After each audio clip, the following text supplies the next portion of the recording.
Well, good to see you guys tonight. Glad you could join us as we kick off 2022. That was, yeah. we should have passed out the little horns and the little little noisemakers. And so we kind of resumed things after the Christmas and New Year's break and cranked things up here. And the first week of January, and everything is kind of getting back into a normal routine if you have one of those. And so that includes us getting together. Youth are meeting tonight, children are meeting tonight. Everything's kind of getting back up and running. So it's good to see you guys tonight. If you are watching with us online, we are glad you are with us as well. And really for the first time since October of 2020, we are not in Revelation tonight.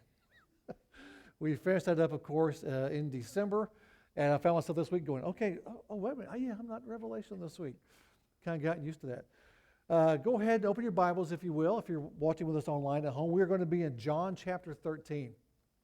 And for the next couple months, we're going to do a series called Conversations with Christ. And we're going to be looking at the conversation that Jesus had with his disciples the night before he was crucified. And you'll see that in John chapters 13 through 17. So we're going to spend the next couple months in these 4 chapters looking at all these final words that Jesus gave his disciples before he was crucified the next day. So John chapter 13, just a little background here, and if you're not overly familiar with the structure of the Gospel of John, the Gospel of John tends to be broken up in 2 parts, a part 1 and a part 2, if you will. The first 12 chapters of John are sometimes called the Book of Signs. And you see in John chapter 1 through John chapter 12, John's Gospel revolves around 7 different signs or miracles. And so between those and the teaching, you get a perspective of what's going on in the ministry of Christ as he's on earth. So the first portion, of course, of John chapter 1 is that prologue we all kind of familiar with. At the beginning was the Word was with God. Kind of a big picture thing. We have the rest of that through chapter 12, these signs, these miracles that Jesus does to give us evidence and proof that he is, in fact, the light of the world, the Son of God. And that ends with the resurrection of Lazarus and the consequences of that there at the end of chapter 12. In chapter 13, the setting switches to what we call the upper room. And these next 4 chapters, 13 through 17, are going to be in that upper room, Jesus and his apostles, as he takes them through what we now call the Lord's Supper, what would have been for them that final Passover they would have celebrated before his crucifixion. And he shares with them a lot of what's on his heart. You know, in many ways, when we look at the Gospels, especially Matthew, Mark, and Luke, sometimes people call those the synoptic Gospels. They're very much in story form.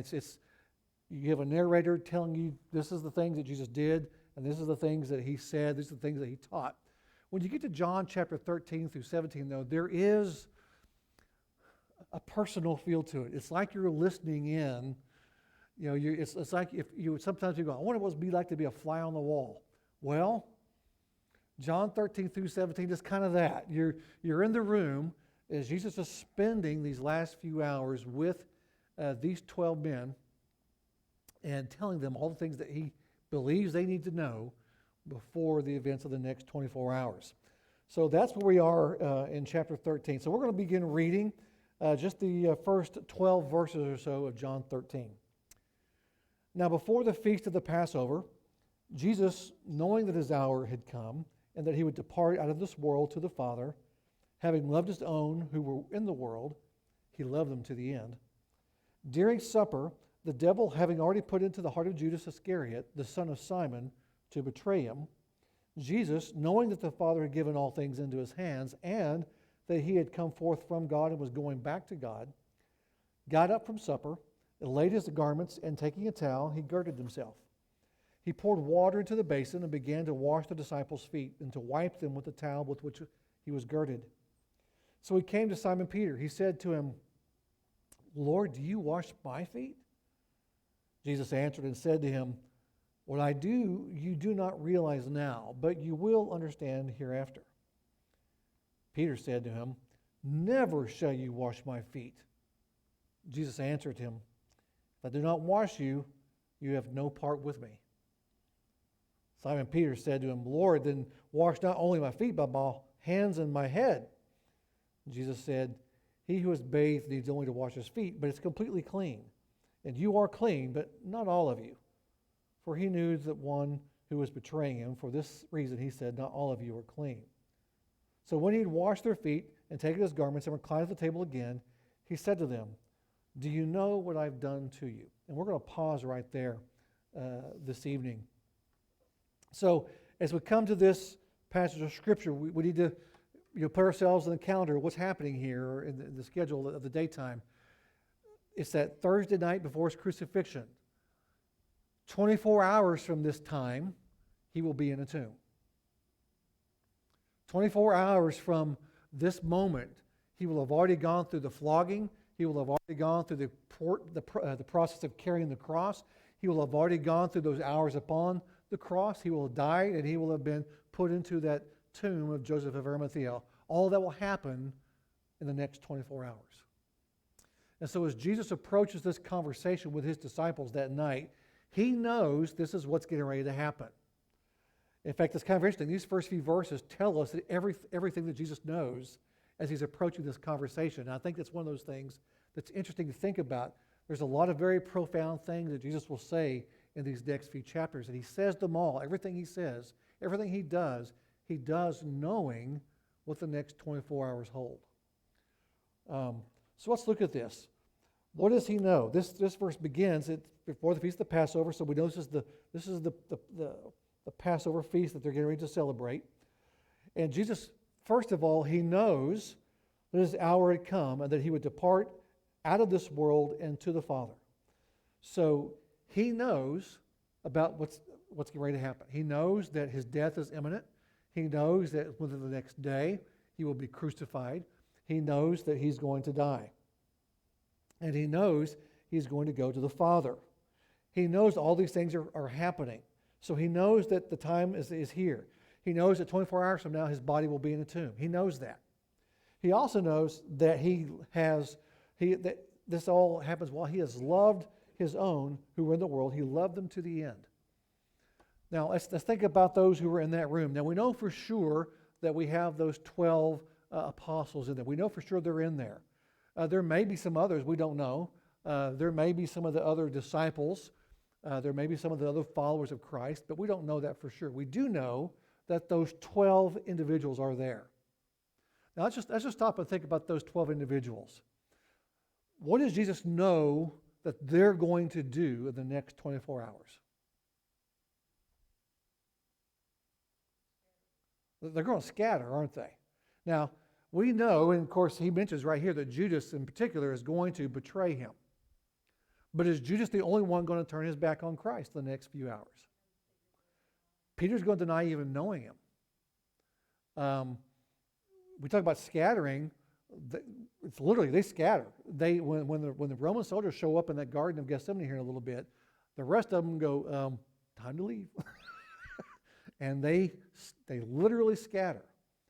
We know that Peter and John, at the very least, at least stay within earshot because we know that they are in the area that the trial will take place and they're overhearing some things. And of course, Peter's obviously there because if he's not there, he can't deny.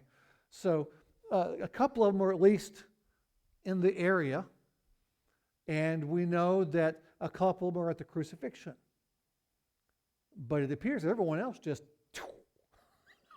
took out. So these individuals that Jesus says he loved them to the end, he never stops loving them. He never gets angry at them. He never, all those things. He doesn't preemptively get revenge, all those things. These are the same ones who will abandon him, by and large. Just kind of keep that in mind. So he loves the Father. He loves those who are around him that are his. He knows that 24 hours from now he will be in a tomb. He knows that his betrayer and all these other ones are actually eating the Passover meal with him. That as he prays over the meal, and Judas will leave pretty early on, but he knows that all these others are going to take that meal with him. They're going to share the bread. They're going to share the cup. They're going to remember the Exodus. They're going to hear him kind of expound a little bit on what this means and what it will mean moving forward, all the while knowing they're going to scatter. One more thing I want to put in here. Verse 3. Jesus, knowing, here's the next thing he knows. He knows that the Father had given all things into his hands. This is not the first time we see that particular phrase. We also see it in John chapter 3. Jesus makes the same comment that the Father had given all things into his hands. So as we approach this evening, as Jesus approaches this evening, and he realizes all that's about to happen, and yet he also knows that it all rests in his hands. So what does that mean?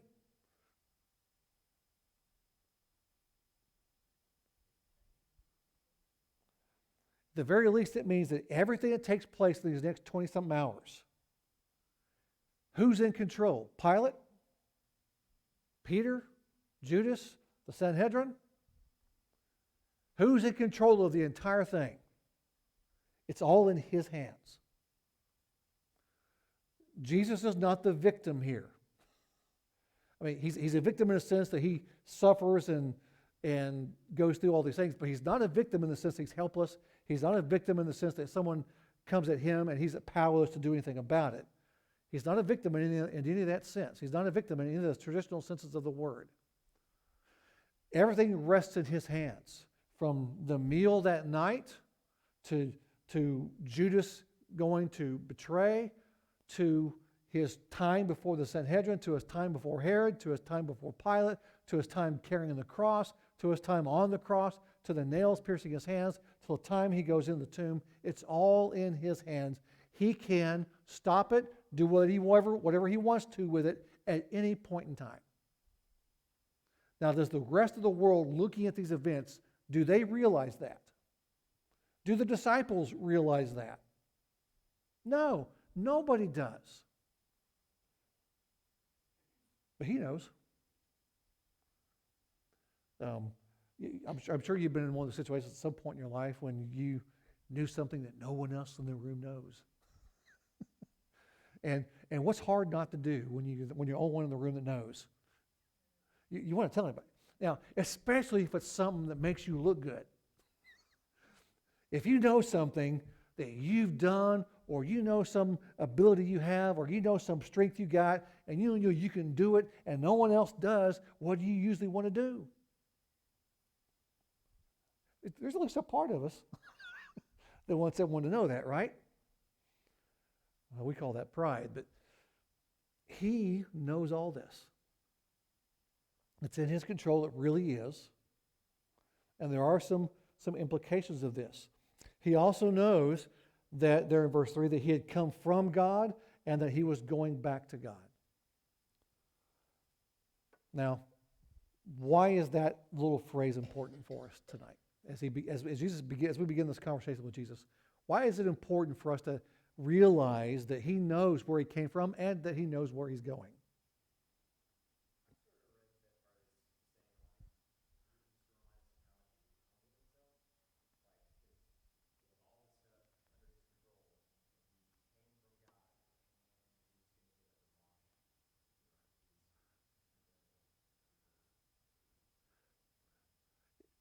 So you're right. It does speak to the humility, and you're actually robbing my next point. But that's no, you're on top of it, man. That's good. Yeah. So where he's from makes a huge difference because it's going to make what he's getting ready to do, as he pointed out, all the more significant. So knowing where he's from, that's a huge deal. What about knowing where he's going? What difference does that make, if any?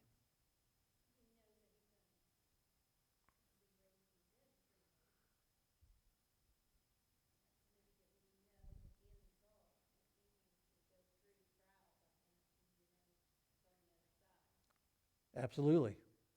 When you know what the ending point is, and especially if you know kind of how far out it is, it kind of helps you endure the next few hours, doesn't it? Where we get stuck with is when we don't know how long something's going to last, or we don't know where it's going. Those things get frustrating to us, don't they? When we don't know the outcome of something, or we don't know how long it's going to last. But he knows these things. Now, you and I have not come from the Father in the way that Christ did. And we don't necessarily know the time frame of the future. But we do know what, if we have our faith in Christ tonight. We do know what? We do know we're going to the Father. And that's not insignificant for us. Yeah, we just got out of Revelation. And if we wanted to boil all that stuff down, we know where we're headed. And one of the points of that book of Revelation is to remind us, stuff what you may be going through now is going to be really difficult, but guess where you're ending up over here? And we have to hang on to that. Christ knows where he's going. He knows where he came from, and he knows where he's going. And with everything that faces him in the next coming hours, that's a huge deal. So these few verses are talking to us about how much Christ knows. Now, this is going to be significant because knowing all this, verse 4, he gets up from supper, lays aside his garments, takes a towel, he girds himself, and then he begins the process, of course, of washing the disciples' feet. Now, when we talk about Jesus knowing that he had come from the Father, is that something he just figured out earlier that day? Now, he's known that for a while, hasn't he? He knew that all things. In fact, John chapter 3, verse 35, Jesus talks about how even then he knew that God had given all things into the hands of the Son. So all that means is that these events on that night of this supper, the events of the crucifixion on Friday, all that means is this: that the particular time that that he was facing was in his control. The time he was facing the next day was in his control, and that he actually is organizing and orchestrating it. Now, this is important because he's about to face absolute horror and tragedy and pain. And he's going to take on himself more than you and I can possibly imagine. Every one of us knows perhaps our own sin. We know what we've said. We know what we've done. We know what we've thought. We can think of any number of things that we hope nobody else knows that we did or that nobody else knows that we thought. And we know the weight of our own sin. And we know in our minds maybe what some other people have done. They did this and they did this. And we perhaps have seen or experienced or know of really horrific things, whether it's through personal experience or just watching the news. We know what people have done. And now Jesus knows all that, and he knows that he's getting ready to endure not just the physical pain of all this getting ready to happen. He knows that he's getting ready to endure the wrath of the Father towards all those things. That the Bible will say that he became sin, he who knew no sin.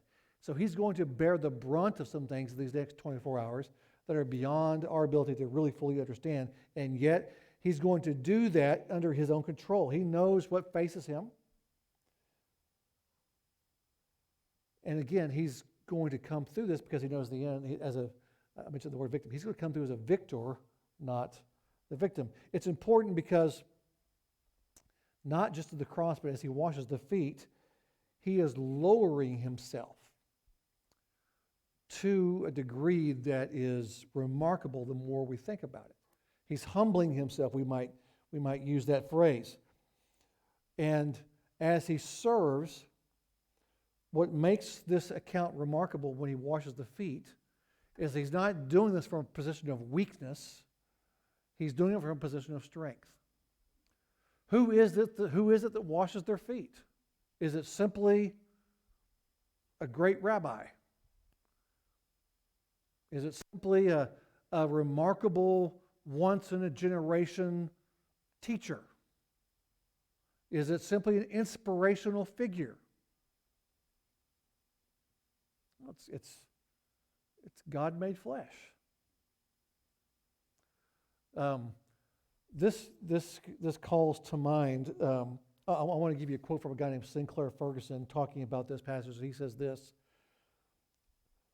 "Not for a moment did the Son of God abdicate his lordship over all things. In fact, the marvel of the humility and grace he displays here depends on the fact that he is undiminished deity. Had he emptied himself of his deity, the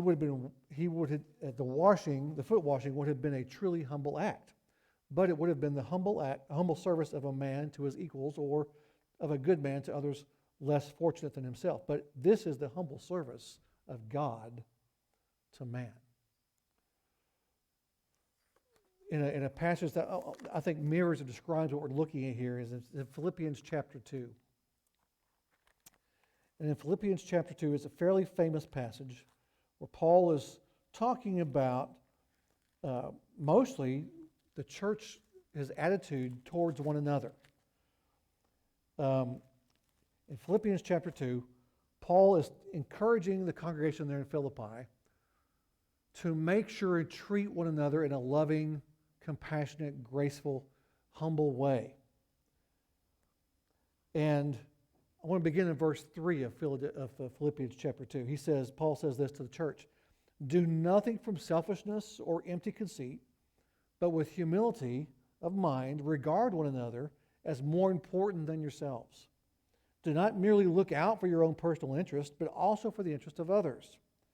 Have this attitude in yourselves, which was also in Christ Jesus, who, although he existed in the form of God, did not regard equality with God a thing to be grasped, but emptied himself, taking the form of a bondservant and being made in the likeness of men." I just want to pause there. These are words, these are verses that have been much discussed through the history of the church. What does it mean that Christ humbled himself, that he emptied himself, as Paul uses that word there in chapter 2 of Philippians? What does it mean? Well, again, remember, the passage we're talking about here in Philippians 2, Paul is saying to the church primarily, you need to be treating one another this way.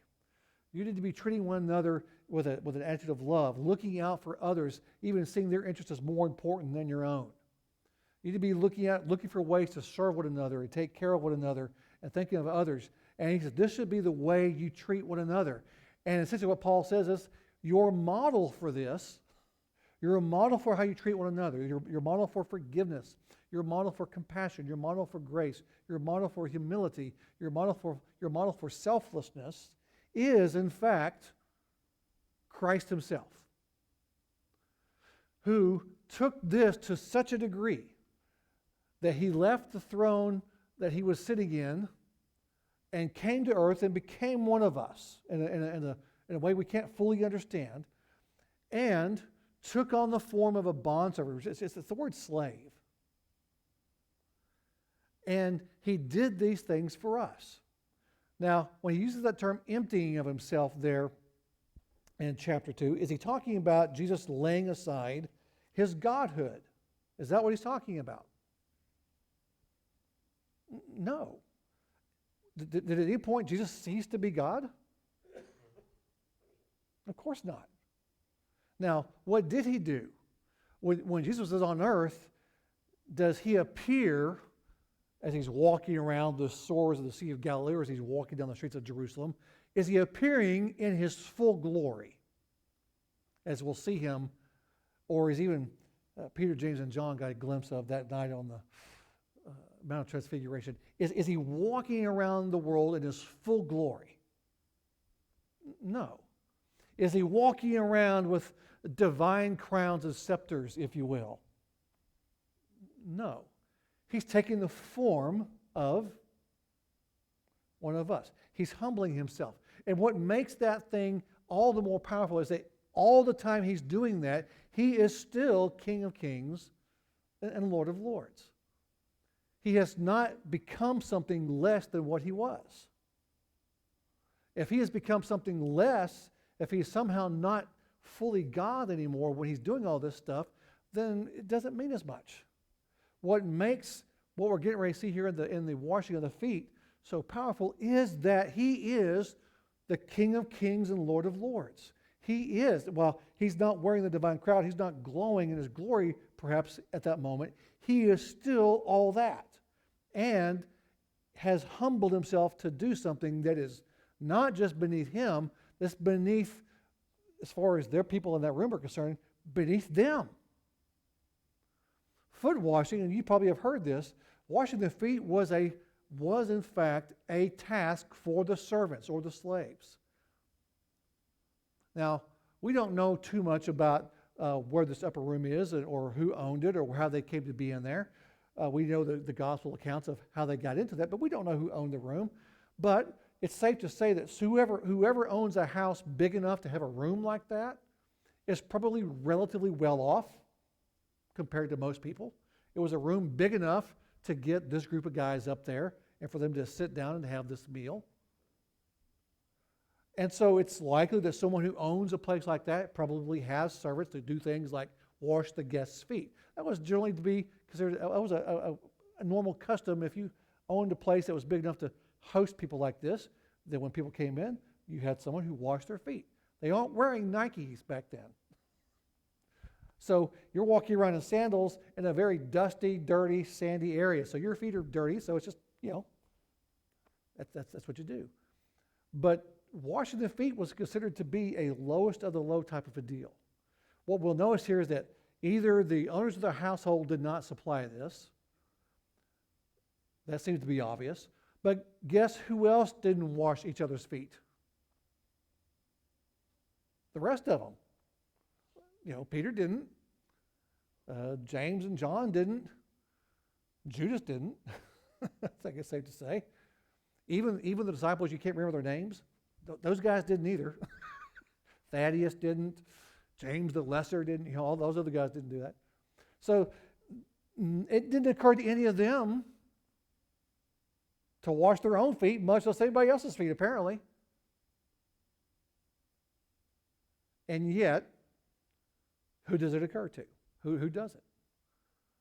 Now, even if he's just considered to be a rabbi, even if he's just considered to be a man, he is still considered to be their master, their teacher, and he doesn't do that for them. But they wouldn't even do it for him. It was, in their eyes, it was even beneath them. As much as he was their master, they didn't offer to wash his feet either. This thing is considered to be that low.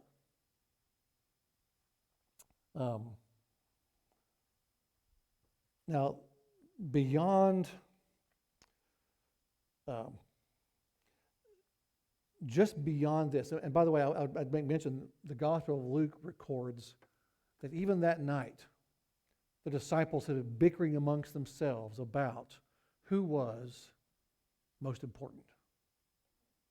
Even that night. Can you imagine these guys kind of going, yeah, at least Peter, James, and John, we were on top of the mountain with him. You guys are down there at the bottom of that mountain, and you guys can't even throw out a demon. We're up there with him. And you know what Thomas is going, would you guys just shut up about that already? I'm having a little fun here, but yeah, you get the idea. They're bickering amongst each other about who is the most important. And then Jesus does something like this. You think they felt a little bit, how would you not, right? So, all that being said, this is not just, by the way, a thing where Jesus says, be nice to one another. There's more to it than this. So when he comes up to Peter, and Peter's going, okay, Peter realizes this is not right. He says, you're not washing my feet. And Jesus says, listen, you don't know what's happening right now. Now, would Peter or some of the other disciples maybe have figured out, well, he's showing us to be, to serve one another, to be nice to one another, to be humble. Could Peter and John, could they have figured out that particular lesson. I'm going to give them credit. I'm going to say, yeah, they might have figured that out. So when Jesus says, listen, you don't know what's happening right now. Part of me, the sarcastic side, goes, yeah, that's probably happening more often than he realizes. But Jesus says, you don't know what's happening. So Peter goes, okay, well, if that's the case, just wash me from head to toe. And Jesus, I just imagine in my own mind, Jesus going, oh. That's just me. And Jesus says, yeah, he who is bathed needs only to wash his feet, but otherwise he's clean. You're clean, but not all of you, for he's referring to Judas here. So what's Jesus talking about here? What's he talking about being clean and not having? He tells Peter, listen, if you don't let me wash your feet, you're going to have no part of me. What's he talking about here? He's not just talking about this idea of be humble and serve one another. He's telling Peter, if I don't do this for you, if you don't let me participate in this, if I don't wash you, you have nothing to do with me. And Peter's going, what? What's happening here? Part of what's happening here in the washing of the feet, beyond Jesus setting an example for us on how we are to relate to one another and how we're to serve one another and put each other's needs ahead of our own, I believe this account is essentially Jesus demonstrating and living out a parable. Now, we tend to think about parables as stories that Jesus tells to illustrate something. But let me give you an idea of what's happening here, I think. If we were to go to Jeremiah 32, you don't have to do that right now, but Jeremiah 32, we have examples of this, Jeremiah and Ezekiel in particular. Jeremiah 32, God tells the prophet Jeremiah to go buy a field. He says, Jeremiah, you go buy this field and do it with witnesses and all that type of stuff. So Jeremiah ends up buying this field. He actually redeems this field from a family member. He purchases it. And then Jeremiah, in front of everybody, takes the deed and all the documents that prove he bought that field, and he gives the field to someone else. And then he says this. God said, this transaction is to tell you guys that there will be a day, because by the way, the context is the Babylonians are coming. And Jeremiah has been telling people of Israel, the Babylonians are coming, it's too late, it's not going to stop, this is from God, you need to essentially take your spanking and move on and be faithful to the process. And of course, they didn't like that message. So Jeremiah does this, and in that verse it says, this is to tell you, to show you that there will be a day when the buying and selling of property, when normal life returns. So that whole process of Jeremiah buying a field in public and giving it to this other individual was a living parable. It was to demonstrate, it was a visual demonstration to everyone around him that God was going to see them through it, God would be faithful to them, and there would be a day when everything would go back to normal. Okay? Ezekiel, in a more dramatic way, Ezekiel's chapter 4 and 5. If you've ever read through Ezekiel, you recognize there are some really bizarre things. In Ezekiel chapter 4, God tells Ezekiel to go out to, he says to build, to get a brick, to scribble on the name of that brick, or to scribble on the brick the name Jerusalem, to build little ramps and walls and forts. If he had Legos, he'd been using Legos. And he says, you take this brick, you build up a little thing around it to make it look like it's being sieged, like a city being sieged by an army. So you do all that, and then I want you, Ezekiel, to lay on your side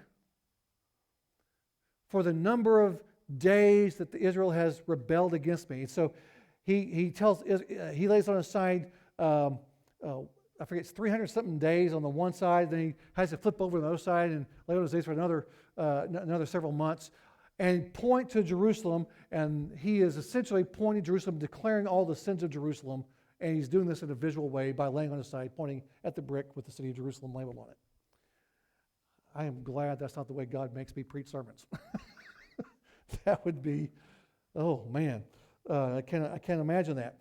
After that, God tells Ezekiel, go cut your hair. And then when you've shaved that hair off, divide it into 3 piles. So cut your hair off, divide it into 3 piles. A third of it, I want you to take in the middle of the city, and I want you to burn it. Take the other third of your hair that you shaved off and just scatter it around the city and attack it with your sword. And then take the last third of your hair and just scatter it to the wind. And it was to illustrate what God was going to do to Jerusalem because of their sin. So, by the way, there are other examples. So you have these examples in the Old Testament of the prophets. I mean, think of the story of Hosea. This is another dramatic example where God tells Hosea, you go marry Gomer, this prostitute. And of course, she leaves and she runs off, and he goes and gets her again, and this happens a couple different times. And the whole thing is essentially a setup to illustrate to Hosea and to Israel what they have been doing to God as a country, as a nation. So it's the same type of idea, to dramatically live out something or do something in such a way that it makes the point. So flash forward back to John chapter 13. What's happening here when he washes their feet? What happens? What does it mean when he says to Peter, if you do not let me wash your feet, you have nothing in part, you have no part of me. What does that mean? Well, let's step back from this here. This account begins with him sitting at the table, right? Preparing for a meal. So he gets up out of his chair, and what does he put on? He puts on a towel. He puts on essentially the work clothes of a slave, a servant. He picks up the instruments, the tools, the water basin and the rag and all that stuff. He picks that up and he kneels in front of men like Peter. And he begins to wash their feet. An ultimate act, if you will, of humiliation. He lowers himself and he begins to clean them. And maybe you're starting to see the imagery here as I read Philippians chapter 2. For we read Philippians chapter 2 as we know the big story, so to speak, of who Jesus is. If we would go back to John chapter 1 and see him described in all his glory where he came from, where Jesus is sitting on the throne and he gets up, puts on the form of a servant,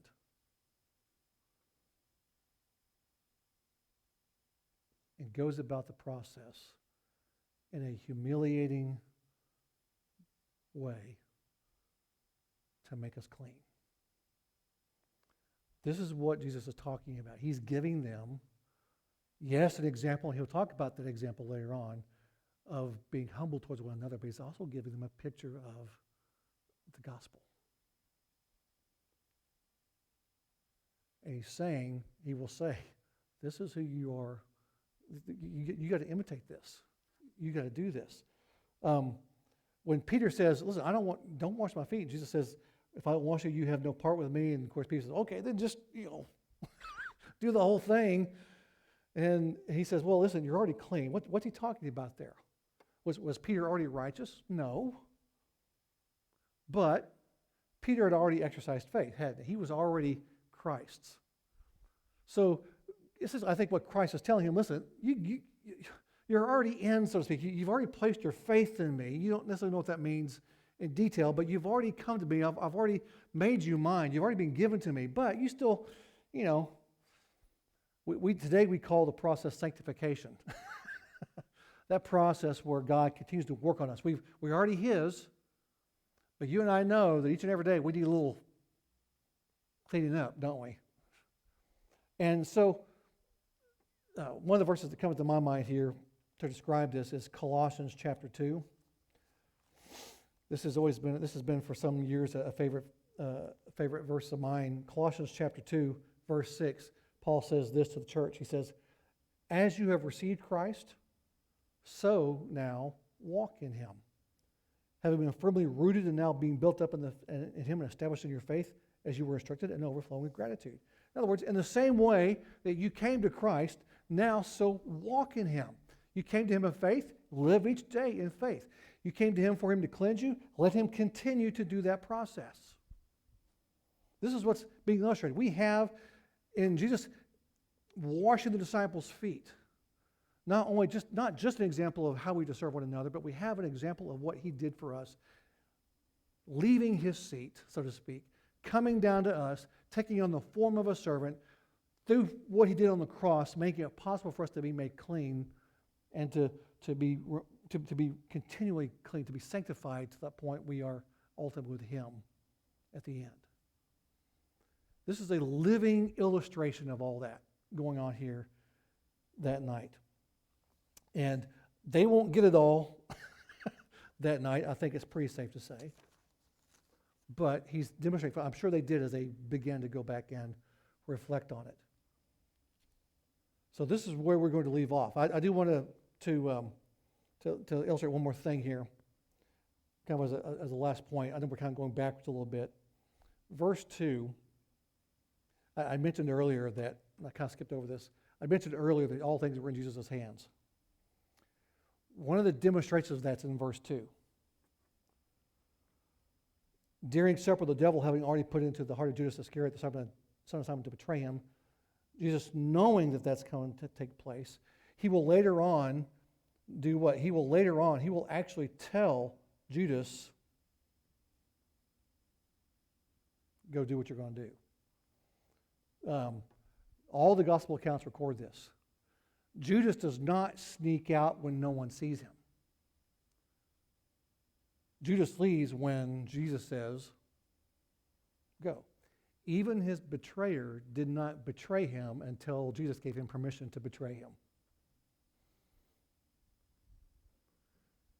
That right there is that all things are in his hands.